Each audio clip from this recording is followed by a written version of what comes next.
আলহামদুলিল্লাহি রাব্বিল আলামিন আসসালাতু ওয়াসসালামু আলা সাইয়্যিদিল আমবিয়া ওয়াল মুরসালিন ওয়া আলা আলিহি ওয়া আসহাবিহি আজমাইন। সম্মানিত দেশবাসী, আমরা আজকে শয়তানের এক নম্বর কাজ এবং মুমিনের এক নম্বর কাজ সম্পর্কে কিছু আলোচনা করব। প্রকৃতপক্ষে আমরা যদি কোনো বিষয় কোনো লক্ষ্যে পৌঁছাতে চাই, তাহলে আমাদের লক্ষ্যটা আগে জরুরিভাবে আমাদের ডেস্টিনেশন সম্পর্কে আমাদের জানা দরকার।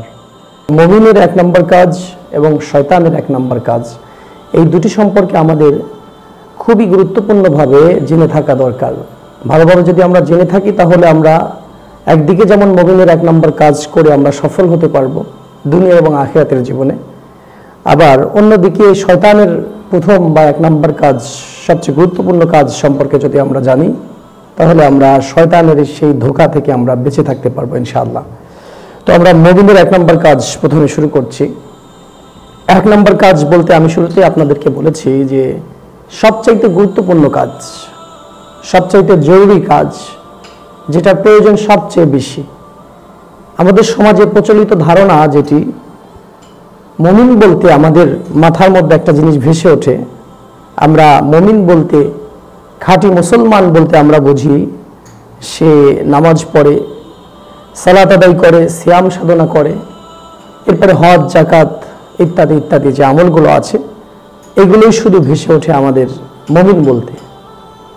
কিন্তু মুমিনদের এক নম্বর কাজ সম্পর্কে আমাদের সমাজ আমাদেরকে প্রচলিত সঠিক ধারণাটি দিতে পারে নাই। প্রচলিত যে ধারণাটি দিয়েছে এটি সঠিক নয়।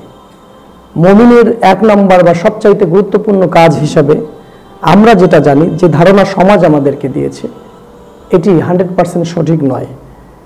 এটিও একটি গুরুত্বপূর্ণ কাজ, কিন্তু এটা প্রথম কাজ নয় বা সবচাইতে গুরুত্বপূর্ণ কাজ নয়।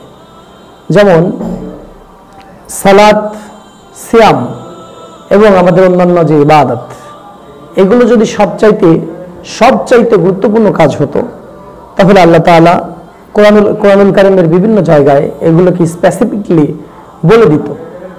তো একটা যেহেতু বলে নাই, অনেক কিছু বলেছে আল্লাহ রাব্বুল আলামিন। এই বিষয়ে আমরা বিস্তারিত আলোচনা করব।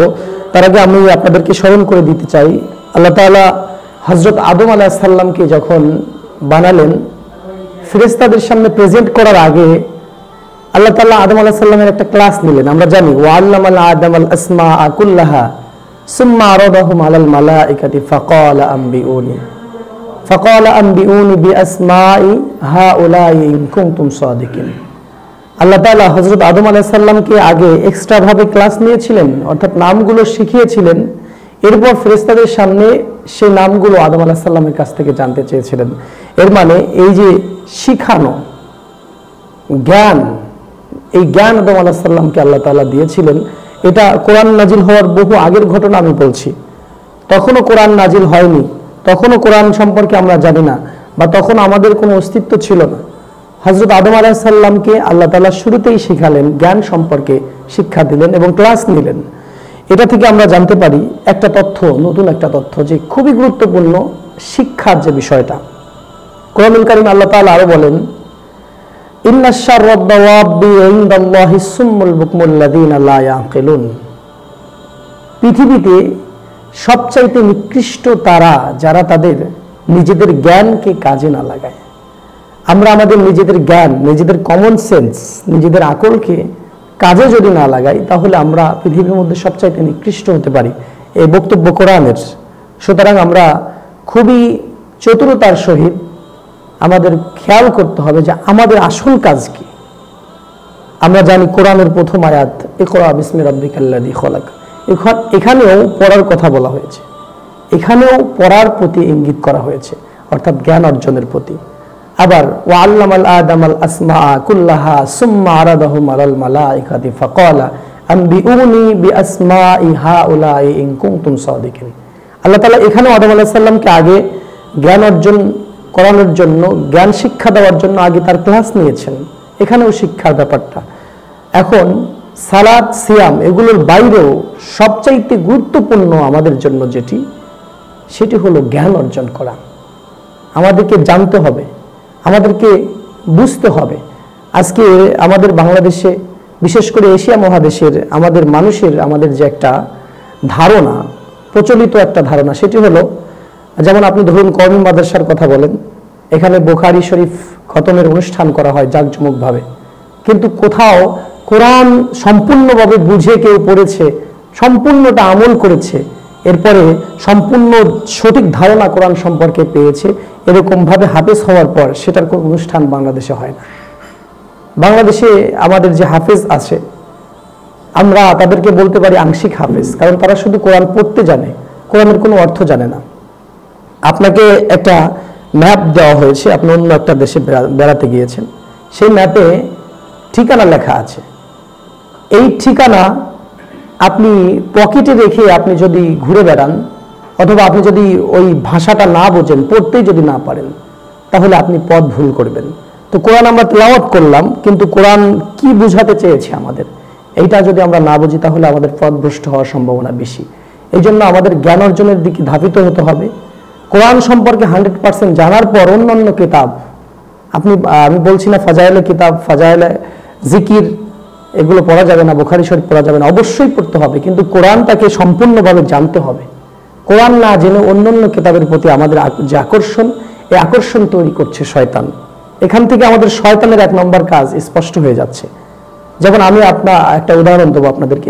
আপনার সন্তানকে আপনি দোকানে নিয়ে গিয়েছেন, সে সবচাইতে দামি একটা পণ্য আপনার সন্তান চেয়ে বসেছে।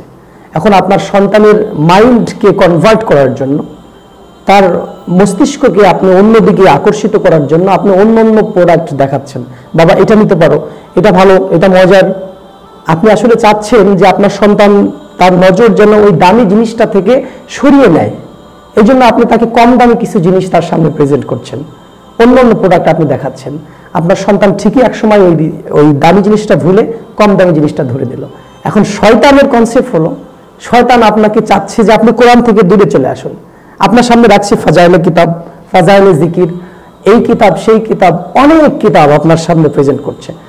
আপনাকে আসল উদ্দেশ্য হলো শয়তানের, আপনি যেন কোরআন থেকে দূরে চলে আসেন।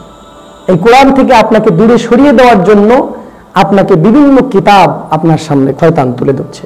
তাহলে শয়তানের প্রথম কাজ জ্ঞান অর্জনে বাধা প্রদান করা, আর আমাদের প্রথম কাজ জ্ঞান অর্জন করা। এটাই আমার বক্তব্যের মূল বিষয়। আমি ক্লিয়ার করছি আবারও, আজকে আমার যে আলোচনা, এই আলোচনার মূল বিষয় একটাই, সেটা হলো আমাদের প্রথম কাজ জ্ঞান অর্জন করা, আর শয়তানের প্রথম কাজ বলতে আমি শুরুতেই বলেছি সবচাইতে গুরুত্বপূর্ণ কাজ, সবচেয়ে জরুরি কাজ। আর শয়তানের সবচাইতে জরুরি কাজ হলো সেই জ্ঞান অর্জনে বাধা হয়ে দাঁড়ানো। এতে সে আপনার সামনে অন্য জিনিসগুলো সাজিয়ে গুজিয়ে বিউটিফাই করে আপনার সামনে প্রেজেন্ট করবে, এইগুলো আপনাকে দিয়ে করাবে, যাতে করে আপনি কোরআন থেকে, জ্ঞান অর্জন থেকে দূরে চলে যান। ইন্না শাররাদ দাওয়াবি ইনদাল্লাহি সুম্মুল বুকমুল লাযিনা লা ইয়াকিলুন। আল্লাহ তাআলা বলেছেন, যারা নিজেদের বিবেককে, কমন সেন্সকে কাজে লাগায় না, এরা হলো পৃথিবীর সবচাইতে নিকৃষ্ট ব্যক্তি। তো আমরা অবশ্যই নিজেদের বিবেককে জাগ্রত করব এবং আমরা অন্য সব কিছু করব, কিন্তু কোরআনের পর কোরআনটাকে বেশি প্রাধান্য দেওয়া উচিত আমাদের, এবং জ্ঞান অর্জনটাকেই আমাদের জীবনে বেশি গুরুত্বপূর্ণ আমল হিসাবে আমরা যখন ধারণ করব, আল্লাহ চাইলে ইনশাআল্লাহ আমরা সফল হতে পারবো। আল্লাহ তাআলা যেন কোরআন বুঝে আমাদের আমল করার মতো তৌফিক দান করেন। আমরা সবাই পড়ি আমিন। যে কোরআন এসেছে মানুষের কল্যাণে, যে কোরআন এসেছে স্থায়ী পথ দেখাতে,